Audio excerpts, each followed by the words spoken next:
The Arizona Cardinals, to me, are a really tough team to figure out. And here's what I mean. Are they the team like in 2015 that was one of the best in the National Football League that made it to the NFC Championship game? Or is their current reality more like 2016, where they were kind of a mediocre team? They had lost a step, they had lost a little bit of that magic. And even with the emergence of a stud like David Johnson into being what he is, you still have Larry Fitzgerald in the fold. A team that took a step back defensively, overall took a step back offensively. Is that who they are? Is it somewhere in between? Are they worse? Was 2016 the beginning of the end of the run under Bruce Arians? Is this going to be Bruce Arians last year? Is this going to be Carson Palmer's last year? Is this going to be Larry Fitzgerald last year?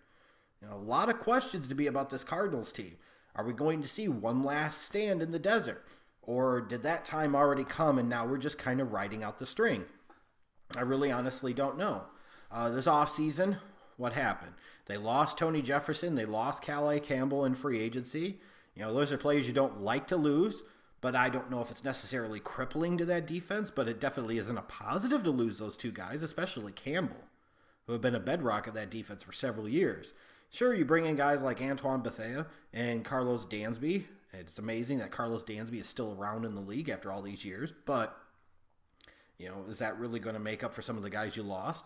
You draft guys like Hassan Reddick and Budda Baker in the draft, and I expect Reddick to be a starter day one and show himself really nicely in that 3-4. Baker might take some time, but he's a guy that could contribute some this year. But is this the season where, if it hasn't already happened, the Cardinals, general manager Steve Keim, Bruce Arians, the head coach, see it's time to pay the piper and the chickens come home to roost for all those years of neglecting to get a young quarterback to develop behind Carson Palmer? And please don't use the name Blaine Gabbert and that phrase in the same sentence, because it's been like the one big matzo ball that's been hanging out there for so long is, who's going to replace Carson Palmer long term? When are they going to get a young quarterback to potentially replace Carson Palmer?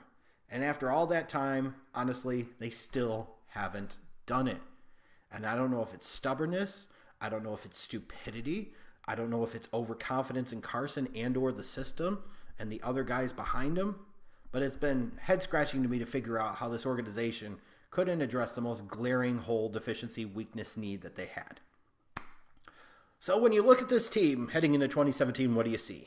You see a team that has David Johnson, one of the best multi-purpose backs in the National Football League.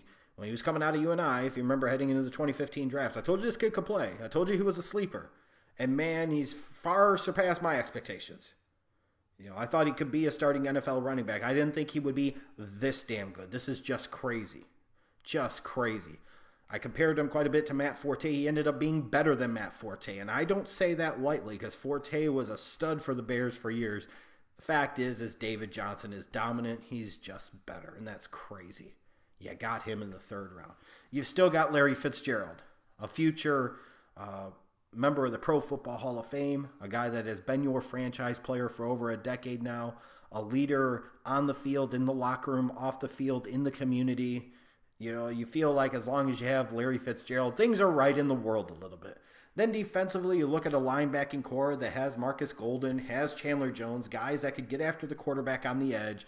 You bring in a Hassan Reddick, you bring in a Carlos Dansby. You feel like that linebacking core is going to be pretty strong in 2017. You still have Patrick Peterson, one of the premier corners in the game. If Honey Badger's healthy, you have one of the best kind of Swiss Army knife, jack-of-all-trade defensive backs in the league. There's still quite a bit of talent on this team. But with that said, you still have Carson Palmer as your starting quarterback. And it's not like Carson Palmer has been total ass or total trash. But how far are you truly going to get with Carson Palmer? And he's yet another year older. When do you get to that point when he falls off the cliff? Or you get to that point where he gets one more, let's say, concussion or one more big injury, and he can't play at the NFL level anymore. Then what happens? What are you going to get out of this guy in 2017? What are you going to get out of the receivers not named Larry Fitzgerald, the Jerron Browns, the John Browns of the world? What are those guys going to do to step up like they really, frankly, especially in John Brown's case, due to injury last year, didn't do? You know, Michael Floyd is gone. Do it the DUIs and crap. You know, that was a pretty nice receiving trio at one point in time with Fitzgerald and Michael Floyd and John Brown. Now you're looking at it, Floyd's gone, and you have major questions about John Brown and if he's going to be healthy this year. Then you look at that secondary, and I have some concerns. It's been a void for this defense for years. The cornerback's not named Patrick Peterson. How are they going to play? Who's going to be that number 2 guy? And can that number 2 guy actually hold up outside? So lots of questions. In terms of players to watch on this team offensively, I think John Brown's the guy. I could say Carson Palmer, and obviously that makes a lot of sense because in a lot of cases you're only going to go as far as your quarterback takes you or your quarterback allows you to go. But something that's really going to help Carson Palmer would be having a healthy John Brown because he is an explosive vertical threat, a big-time difference maker when he's on the football field and he's healthy. You saw that a lot in 2015. You didn't see that as much in 2016. And that's why that Cardinals offense to me wasn't quite as explosive or quite as dangerous last year as it was 2 years ago, in part because John Brown just wasn't the same person. He wasn't in the fold the same. Defensively, you got to look at their 2016 first-round pick, Robert Nkemdiche. It still baffles my mind why any team would invest a first-round pick in this kid. Yes, he had some talent, but his talent, I felt like, at Ole Miss was kind of overrated. And when you factor in all the off-the-field baggage, which was massive, just wasn't a guy that was worth a first-round pick. And I don't know what you really saw out of this kid this rookie season to say, hey, he could step in and take over for Calais Campbell, and we got a younger, cheaper option, and we're not going to miss a beat. They really need Nkemdiche to play up to being the guy that throughout that entire draft process, heading into the 2016 draft, a lot of people had going in the top 5 or the top 10. That's the type of guy he needs to play like, that talent that he was supposed to have. If he doesn't, then he could look like a bust. For this Cardinals team, looking ahead to their schedule, I look at early on in the year, I think it's going to be important for this team to get off to a good start. And you could say that about any team, and that's probably true. So it's not great analysis, but some teams I think it's more important than others. And I think based off of the way last season kind of went for the Cardinals, I think getting off to a good start is going to be critical for them. And your first 3 weeks, you've got a road game against Detroit, then a road game against Indianapolis, and then you host Dallas. They need to go at least 2-1 there. And, if they could beat Dallas, that's tremendous. That might be a bit ambitious, but you never know. But if they get off to a slow start, it could head downhill really quickly for this Cardinals team. Then you've got a little bit of a softer stretch where you've got 3 straight home games, week 12 through 14, Jacksonville, the Rams, and then Tennessee. Got to find a way to for sure beat Jacksonville and the Rams and hopefully beat Tennessee too, especially if you want to be in the mix. Because that's 3 straight home games. You can't fail to take advantage of a stretch of 3 straight at home. Ultimately, again, I really don't know what to think about this Cardinals team because on the one hand, I could see them winning 10 or 11 games and being right back in the mix and being a contender in the NFC because they still have quite a number of those pieces from that team from 2015 in play here.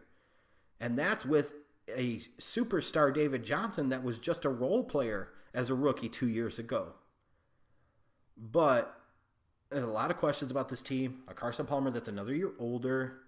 A team that's had some trouble staying healthy. Larry Fitzgerald is another year older. How well is that offensive line in front of Carson Palmer going to hold up? How well are their wide receivers not Larry Fitzgerald going to play? How good is that defensive front going to be? How good is the secondary going to be outside of Peterson and Matthew? I don't know. They could win 10, 11 games. They could win 5 or 6. The bottom could fall out from under them. I think the safe spot, kind of like right in the middle of the road for this team, is probably an 8 to 9 win team. They'll finish second in the division. I'm pretty confident in that.